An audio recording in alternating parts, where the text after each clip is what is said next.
The thing nobody tells you about working the graveyard shift at a xenological medical facility is that the patients never stop watching you. Not in a threatening way, in a waiting way. Like they have been taught somewhere deep in their bones and their culture and their long histories that the one who brings the tray is not the one who decides anything. So they watch, and they wait, and they do not speak unless spoken to, and even then only barely. Marcus Webb had been a hospital orderly for 11 years. Before the Accord opened the borders, he had worked county general in Dayton, Ohio, pushing carts and mopping floors and learning, because there was nothing to do but learn on those long corridor miles how to read a room, how to tell the difference between a patient who was quiet because they were resting and a patient who was quiet because they had given up. He had learned it without anyone teaching him. You just watched long enough and you started to see. He was 43 years old. He had a younger sister named Dana who called him every Sunday and complained that he never called first. He drank his coffee black and terrible from the machine on sublevel 2 because the machine on sublevel 3 dispensed something that smelled like motor oil and optimism in equal measure, and he could not abide optimism at 4 in the morning. He wore the same gray fleece jacket under his orderly's uniform because the facility kept the environmental controls calibrated for species who found Earth-normal temperatures uncomfortable, and Marcus had long ago stopped being precious about the cold. He had transferred to the Interspecies Medical Cooperative 18 months ago when the new wing opened outside Columbus and they needed staff who could be certified in basic xenological protocol, which mostly meant learning not to touch anyone without permission and to read the color charts posted above every bed that indicated pain levels across 17 species. The pay was better. The hours were worse. The commute was exactly the same amount of awful. He did not think of himself as a person of particular importance. He was the one who changed the linen. He pushed the nutrition cart. He translated occasionally between the medical AI's clinical language and the frightened faces of beings who did not yet understand that frightened was acceptable here. He was a small cog in a very large and complicated machine, and he had made his peace with that a long time ago. Ward 9000 was the long-term care unit. It was called that because it was the last ward before the east stairwell, and the east stairwell was where staff went to eat lunch if they did not want to be found, and where patients were never brought, and where Marcus sometimes stood for 5 minutes on his break and looked out through the wire-reinforced glass at the parking lot and the dark Ohio sky and felt, briefly, like a person instead of a function. He pushed his cart into Ward 9000 at 3:47 in the morning on a Tuesday in November, and that was when everything that mattered began. There were 6 occupied beds in the ward that night. He knew the first 5. Bed 1 was a Korathi elder post-surgical whose 3 adult children visited every afternoon and stood in a precise geometric formation that Marcus had come to understand was a cultural expression of love and solidarity. Bed 2 was a Veth diplomat recovering from what the charts called atmospheric toxicity and what the diplomat himself, on good days, called a very poor choice of restaurant. Bed 3 was a juvenile caliph who had broken 2 of her 6 limbs in what the incident report described as a gravity miscalculation, and what Marcus privately called falling off a playground structure because gravity is gravity regardless of your home planet. Bed 4 was a Minari male in his middle centuries, there for something the doctors called systemic fatigue syndrome, and that the Minari himself simply called being old, which Marcus respected enormously. Bed 5 was empty, had been empty for 2 weeks, and the pillow still had a dent in it from the Thurvian who had occupied it before, and nobody had fixed the pillow, and Marcus fixed it every time he came through. Well, Bed 6. He almost missed her, she was so still. She was small even by the standards of the species he had come to recognize, though he could not immediately identify what she was. Bipedal. Approximately the size of a 12-year-old human child, though the medical charts, he would later learn, would indicate she was in the equivalent of her late adult years. Her skin was a gray so dark it was almost blue, with a faint iridescent quality that only caught the light when she moved, which she was not. Her eyes were closed. Her chest rose and fell in a rhythm that was slower than any human rhythm. each breath separated by a pause long enough that a person who did not know better might think it had stopped. The chart at the foot of her bed was almost empty. Name unknown, species unclassified, possible Dorathy subtype confirmation pending. Admission 41 hours prior. Reason for admission found unresponsive in transit hub level 4 bay 9. Next of kin none listed. Cultural contact none listed. Dietary requirements unknown. Pain scale unassessed. Patient non-responsive to standard protocol. Marcus stood at the foot of the bed for a moment. He looked at the nutrition tray he had brought for the ward. There was nothing on it that he could reasonably guess she would be able to eat, or if eating was even the correct word for whatever her species did. There was a standard fluid IV running into a port on her left forearm that a night nurse had established on admission, but the bag was low, and from what he could see in the dim ward lighting, nobody had come to change it. He checked the time. His next scheduled stop was Ward 9100. He was already 3 minutes behind because the Korathi elder had wanted to ask him again whether he thought the Ohio weather would improve by the spring equinox, a conversation they had been having for 6 weeks, and which Marcus had come to suspect had nothing to do with the weather. He looked at the chart again. He looked at the IV bag. He looked at her face, which was still and composed in a way that told him nothing about whether she was in pain, and that was itself a kind of answer. He picked up her chart and walked to the nurse's station. The night nurse on duty was a woman named Priya who had been working this wing for 3 years and had the particular brand of exhausted competence that Marcus associated with people who were very good at their jobs and very tired of having to be. She looked up when he came in. "IV bag in bed 6 needs changing," he said. "I know, I was getting to it."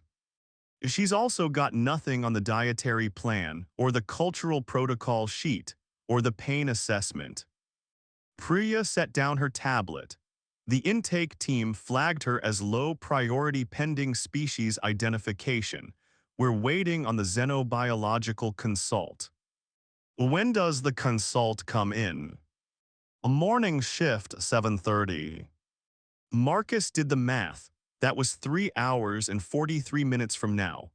He looked at the nutrition tray in his hand, the IV bag on the cart behind him, and then at Priya, who was already picking her tablet back up. "Does she eat?" he asked. "We don't know. Has anyone asked her?" A pause. She wasn't responsive on admission. "She's breathing differently now than she was when I came in 20 minutes ago." He was not entirely sure this was true, but he was not entirely sure it wasn't. "I think she might be waking up." Priya looked at him for a moment with the expression of someone calculating how much of their night they wanted to spend on this. Then she sighed, put the tablet down for real this time, and came out from behind the station. The alien in bed 6 opened her eyes at 4:13 in the morning, and the first thing she saw was Marcus Webb standing at a careful distance from her bed, not reaching toward her, not speaking, holding a cup of something warm. He had made a decision about the cup. The facility kept a stock of nutrient solutions in neutral base formats that were used as a starting point for patients whose dietary needs were unclear. The solutions were beige and slightly viscous, and tasted, by all accounts, of absolutely nothing, which made them ideal. He had warmed one slightly, not hot, because warmth seemed like a reasonable gesture for a being who had been found unconscious in a transit hub and had been alone in a room for 41 hours. He did not hold the cup out to her. He held it where she could see it and waited. She looked at the cup, she looked at him. Her eyes were a deep amber color, fractured with something like internal light, like the way a very old piece of amber looks when you hold it to the sun. She looked at the nurse's station, where Priya was pretending not to watch while clearly watching. She looked at the ceiling, at the walls, at the other sleeping patients in the ward, and then back at Marcus. She made a sound. It was not words. It was a low, complex tone that rose and fell in a pattern that reminded Marcus absurdly of the sound Dana made when she was trying to remember something she'd left at home and couldn't go back for. I don't know what that means, he said quietly. I'm sorry, I don't have a translator for your language. We're working on finding one. Oh, she looked at him. My name is Marcus. I work here. I'm not a doctor. He paused. I noticed your IV bag needed changing, and I thought you might be cold. He set the cup down on the bedside table where she could reach it if she wanted to and stepped back. You don't have to drink it. I don't actually know if you can, but it's there. She did not reach for the cup. She looked at it for a long moment. Then she looked at him again and said something in a language that was not. Words not exactly, but that the part of Marcus's brain that had spent 11 years reading rooms translated, with some confidence, as, why. He understood it was not a question about the cup. He thought for a moment about how to answer. Because it seemed like the right thing to do, he said. Her name, they eventually learned, was not a name in any sense the Universal Translation Compact's database could process. It was a designation, a living one that changed depending on context and who was speaking it and what relationship they held to her.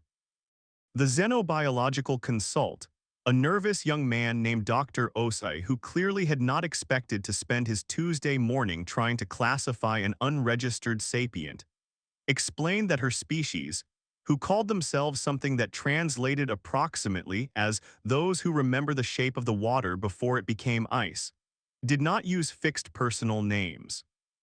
They use relational identifiers, Dr. Osa explained to the assembled morning team, glancing repeatedly at the door toward 9,000 as if afraid she would overhear.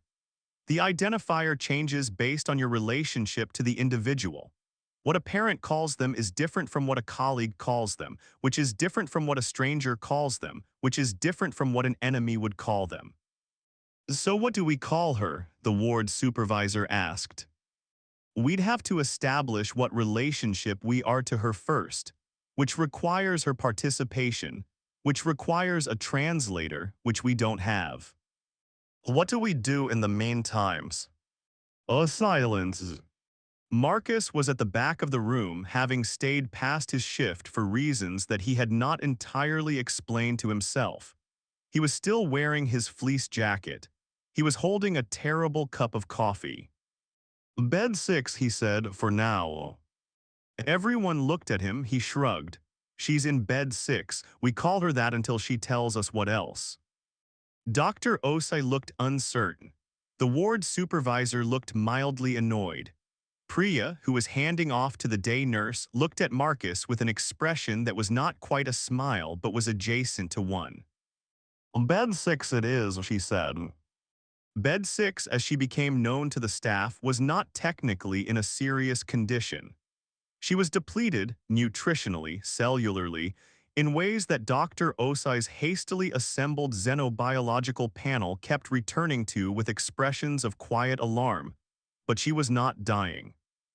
She had been alone for a very long time before someone found her in the transit hub, and her body had turned its resources inward in a way that her species apparently could. A kind of metabolic retreat that the medical team called systemic withdrawal and that Marcus, privately, called not bothering anymore. He came back the next night. His shift started at 11.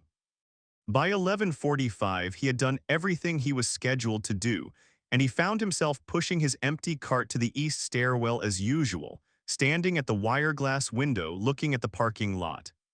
Then he pushed the cart back to the supply room, picked up a fresh cup of the neutral-based solution, warm, not hot, and went toward 9,000.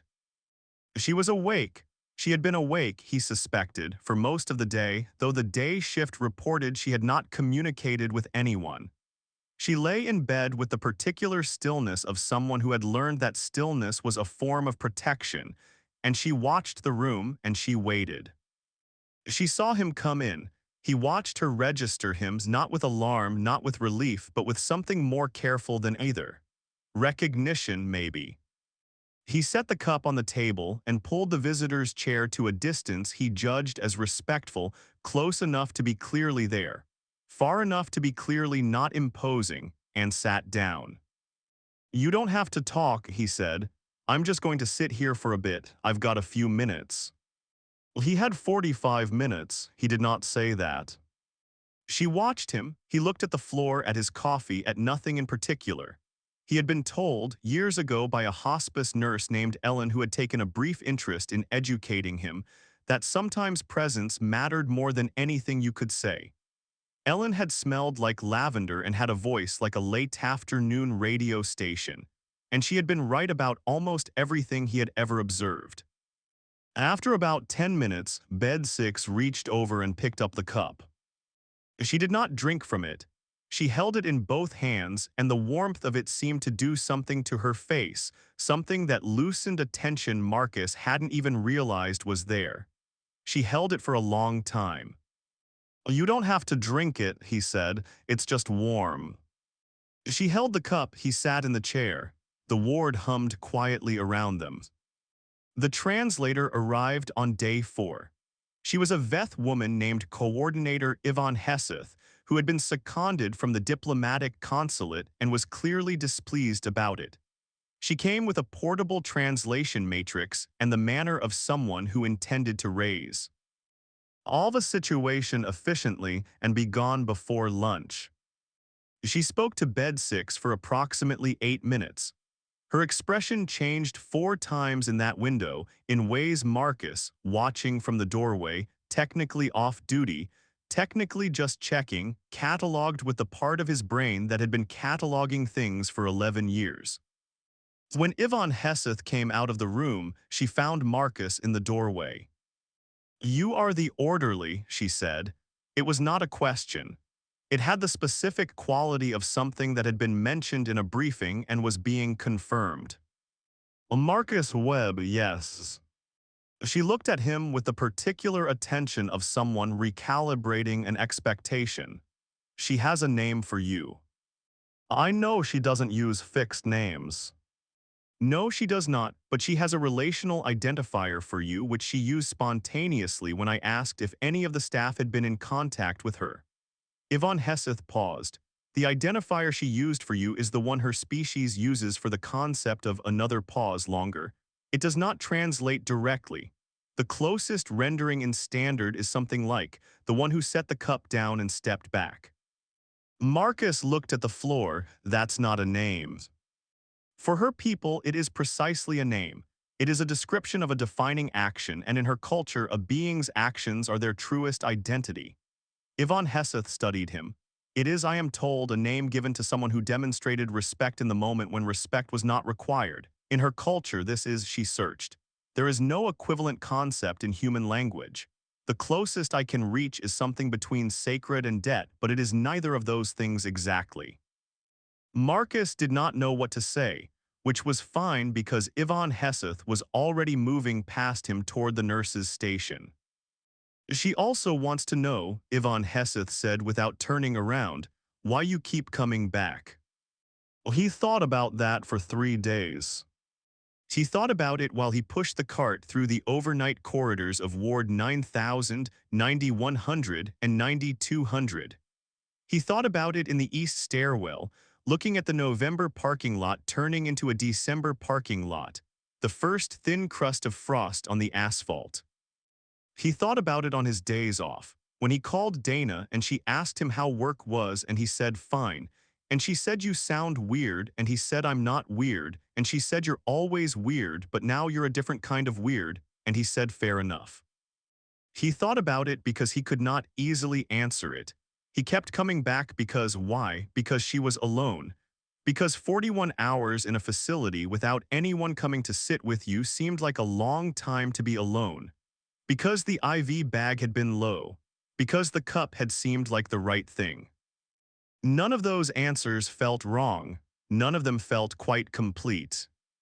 On the 4th night, he pulled the chair to its usual position and sat down.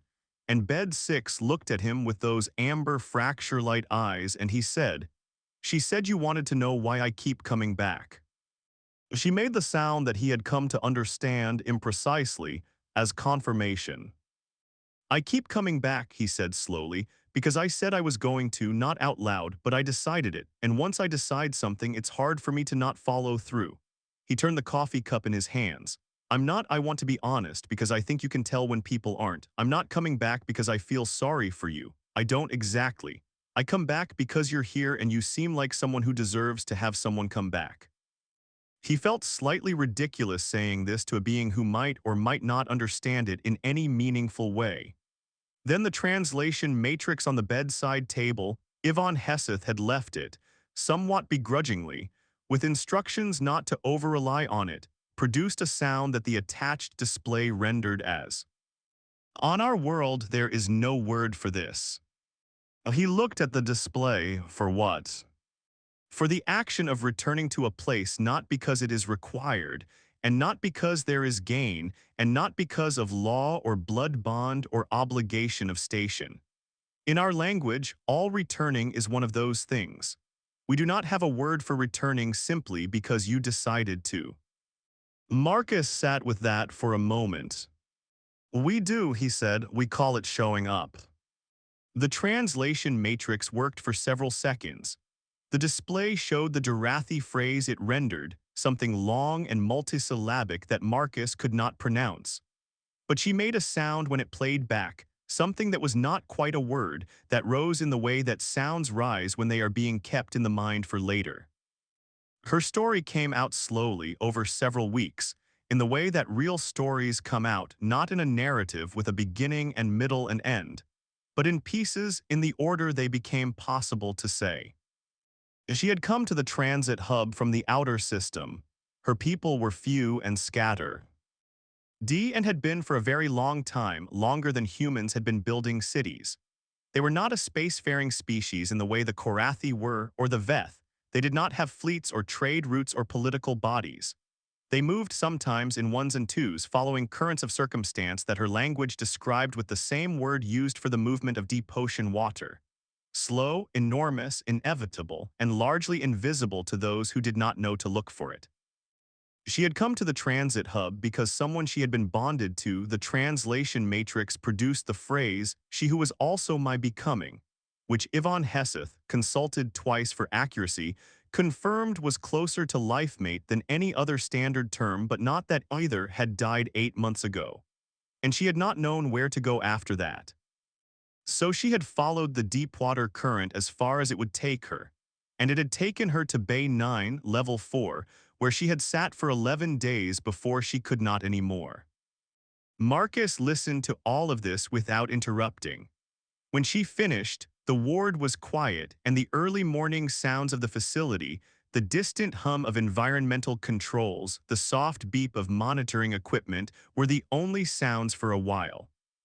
"I'm sorry," he said, "about the one who was also your becoming." The translation matrix rendered her response. On our world, the expected response to loss is a period of no speaking. The period ends when one is ready for the world again. It has no fixed length. No one inquires after you during this time. No one comes to sit with you. Is that, he searched for the word, is that how you prefer it? A long pause. I did not know there was another way. I assumed all worlds were this way, that the no-speaking was a thing all beings did and that the returning was done alone. He didn't say anything for a moment. He thought about Dana calling every Sunday. He thought about Ellen, the hospice nurse, and her lavender smell. He thought about all the people who had sat in the chairs beside the beds in County General over 11 years, holding hands, holding cups, holding on. No, he said, it's not all worlds. By the 6th week, the facility had identified Coordinator Heseth as the ongoing diplomatic liaison for Bed 6, had established a working dietary protocol that involved a specific mineral compound found in certain Earth soils that the facility's biochemistry lab was synthesizing in modest but adequate quantities, and had begun the paperwork for what the Accord classified as an unaffiliated sapient with no registered polity. Which was the bureaucratic way of saying that she had no embassy, no government, no planetary authority to contact, no one to arrange her release and care and future. Which meant in practice that the paperwork sat in a queue. It sat there for 3 weeks. Marcus watched it sit there. He had no authority over paperwork. He was an orderly. He was the one who changed the linen and fixed the pillow on bed 5 and brought cups of warm neutral-based solution in the small hours. He talked to Priya about it. Priya talked to the ward supervisor. The ward supervisor made inquiries. The inquiries went to administration.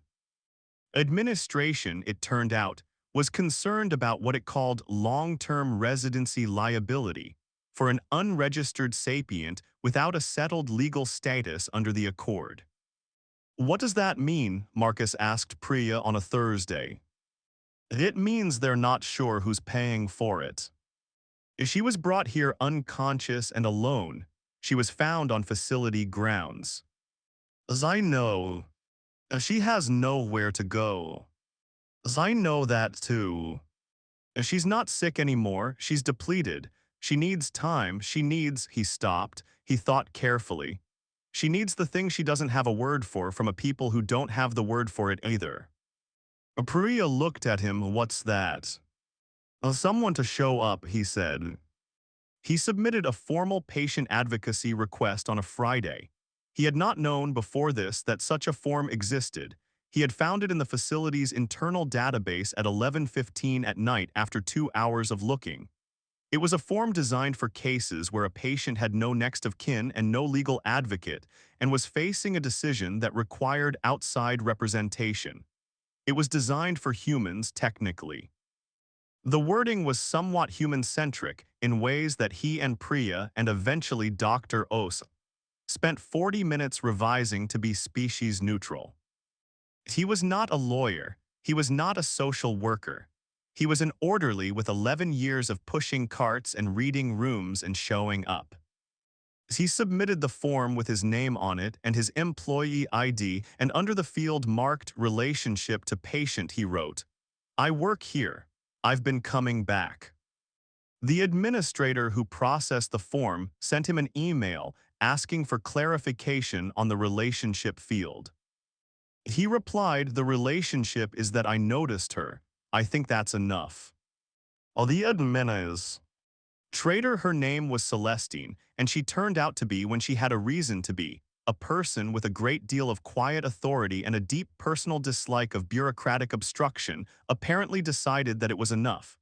She stamped the form. She walked it to the senior administrator personally. She used the word liability in a way that inverted its meaning neatly, pointing out that the greater liability was in the failure to act. She CC'd Ivan Heseth, who CC'd the diplomatic consulate, who sent a letter that was 2 sentences long and carried a seal that opened several doors simultaneously. Marcus found out about all of this 2 days later, after the fact. He had been in the east stairwell looking at the parking lot when Priya found him. It went through," she said. He turned around. What went through? The advocacy form.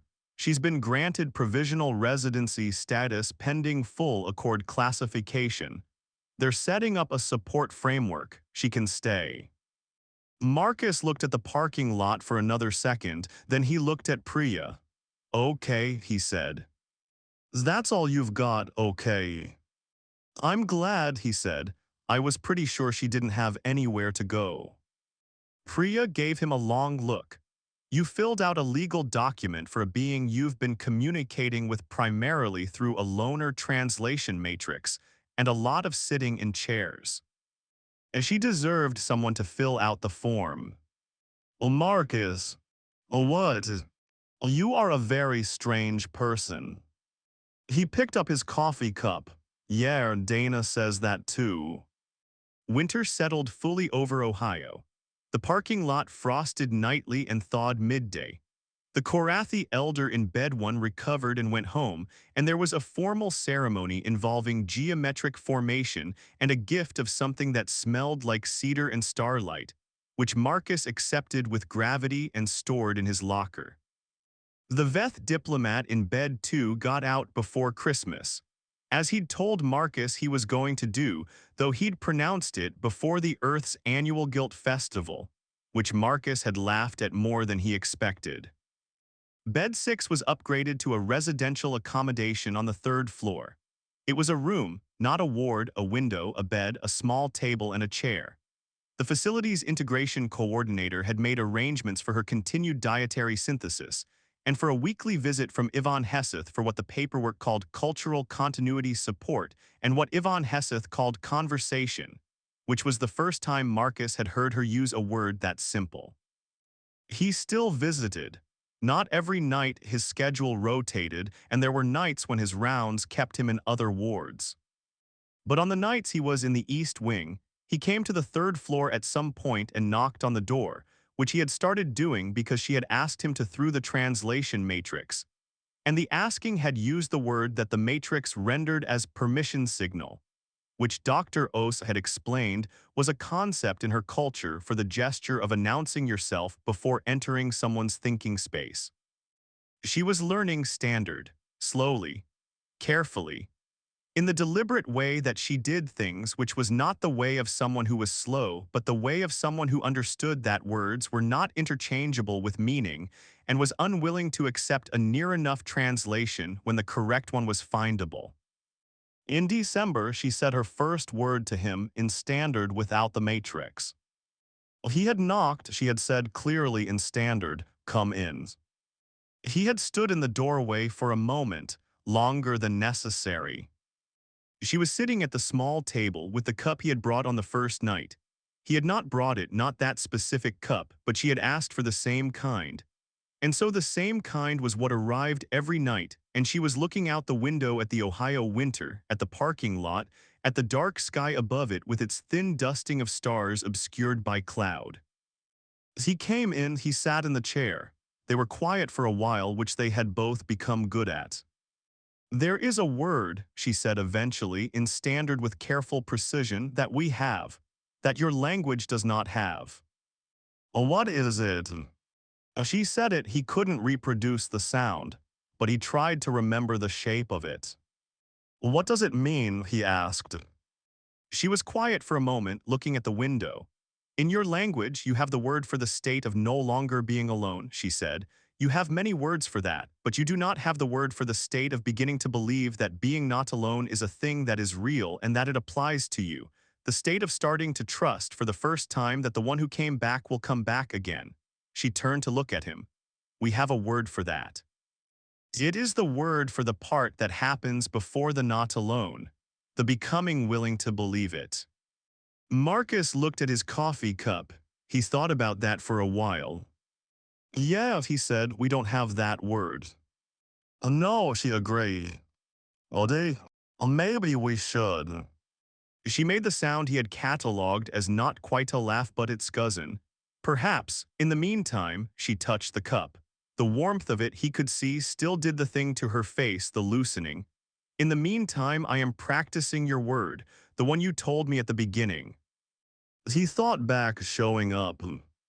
"Showing up," she said. She tried the sounds carefully, separately. Show-ing up, then together. "It is difficult. Your language puts the action inside the motion.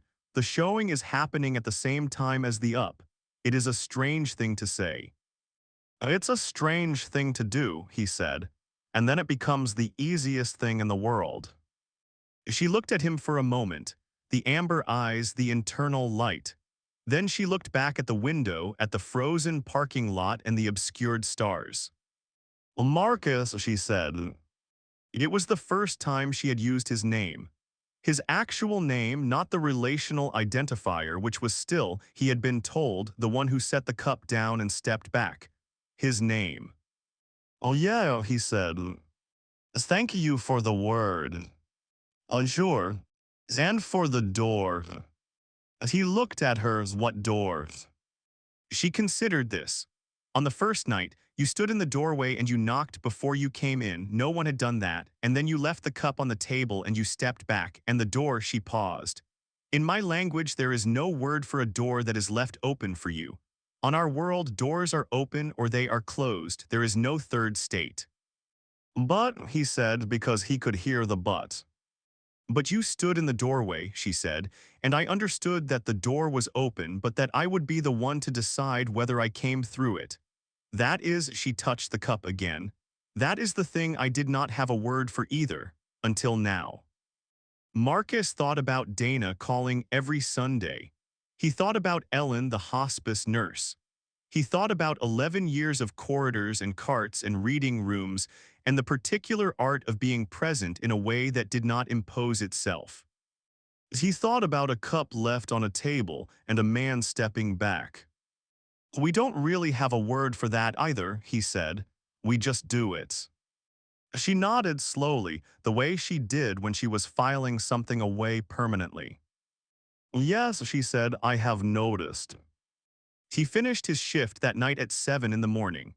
He changed out of his uniform in the staff locker room, pulled on his fleece jacket, and walked out through the main entrance into the December morning, which was gray and cold and quiet in the way that early mornings are quiet, the kind of quiet that belongs to the people who are awake before the rest of the world catches up. The parking lot was frosted. His car was in the third row. He walked to it with his hands in his pockets, his breath making small clouds, the sky beginning to lighten at the eastern edge with the particular reluctant gray of an Ohio winter dawn. As he got into the car, on the passenger seat was a paper coffee cup from the machine on sublevel 2, terrible and black, that he had filled before he left and then forgotten to drink. He picked it up and held it in both hands for a moment, the warmth of it doing the thing that warmth does when you have been cold for a long time. He thought of her face holding the cup the first night. He thought of the words she had said, the one for beginning to believe that the not alone might be real. He did not have a word for it. He knew the feeling, though. He thought most people did, and that most people spent more time than they should pretending they didn't. He took a sip of the terrible coffee. He set the cup in the holder. He started the car. On Sunday, Dana called. "Oh, you sound different," she said. "Good different or bad difference?" "Just different, like something happened." He thought about it. "Someone told me something," he said, "about a word we don't have." "What word?" "The one for when you're starting to believe someone will come back," he said. "When you start to trust that before you're sure." A pause on Dana's end. "Is that from a patient?" "Oh, yeah." Huh? Dana was quiet for a moment. "We really don't have a word for that, do we?" "No," he said, "we really don't." Seems like we should." "That's what I said."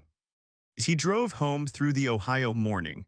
The frost was starting to melt on the road, the sun finding its slow way up through the cloud. The coffee in the holder was getting cold. He left it there anyway.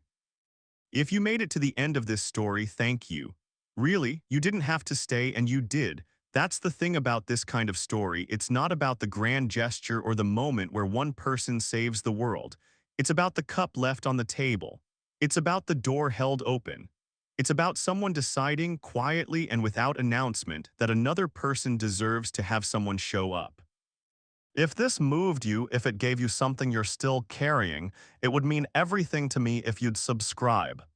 T. Here are more stories coming, and they're all made for people like you who stay until the end. End of script, approximately 9,000 words.